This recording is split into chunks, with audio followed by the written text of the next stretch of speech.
Skola, kas steltas lejas Kurzemes Šveices pievārtē, gleznainās Kandavas augstākajā punktā. Skola, kurā ikdienu jaunas zināšanas un iedvesmu gūst 340 skolēni.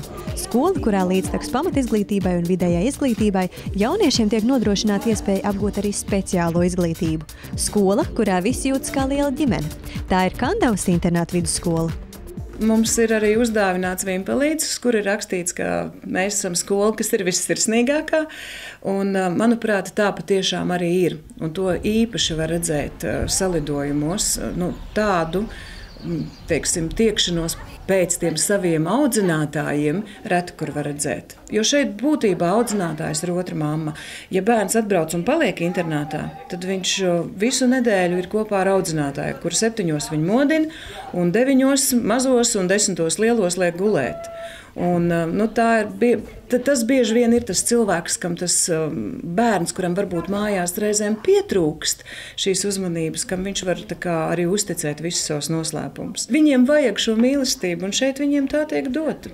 Cik varam, tik dodam. Piedāvājam mēs parastās izglītības programmas, gan pamatizglītības, gan vispārējo vidējo izglītības programmu, bet paralēli tam mums vēl ir arī speciālās izglītības programmas. Bērniem ar mācīšanās traucējumiem no 1. līdz 12. klasē, mums ir arī bērniem ar redzes traucējumiem un ar valodas traucējumiem. Un šogad 1. gadu mēs esam arī sākuši šo programmu, kas ir paredzēta bērniem ar garīgās attīstības traucējumiem. Mums ir ļoti labs atbalsta personāls, mums ir psihologs, sociālais darbinieks, speciālie pedagogi, vairāki, un mēs arī mēģinām palīdzēt, ne tikai sniegt atbalstu skolotājiem ar šo metodisko darbu, bet mums ir arī dabas vides estētikas studija, kurā ir ielikta silto smilšu iekārta, kas palīdz bērnam atslābināties, atpūsties, sakārtot sevi. Mēs redzam, ka ir pozitīvs rezultāts. Protams, nav uzreiz un momentā, kā lielākā daļa vēlētos, bet ir šī pozitīvā dinamika. Jauns mums šī mācību gadā ir tas, ka mēs mācāmies jaunā mājturības kabinetā.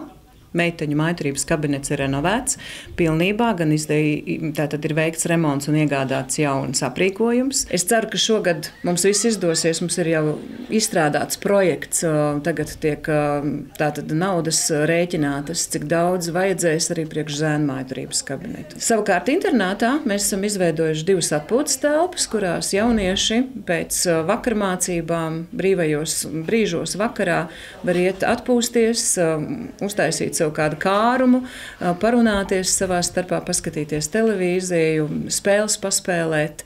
Tāda socializācijas vieta, kur viņi mācās būt kopā. Cenšamies, lai vidusskolēniem būtu interesanti un lai viņiem būtu noderīgi. Tātad šīs radošās laboratorijas vidusskolas klasēm, kurās viņi var izpausties gan dejās, gan vārdā, gan garšā, gan mūzikā, mācoties pat spēlēt mūzikas instrumentus. Un otra lieta ir tā, ko mēs piedāvājam vidusskolniekiem sākot ar šo gadu, ir ka iespēja iegūt B kategorijas autovadītāja tiesības.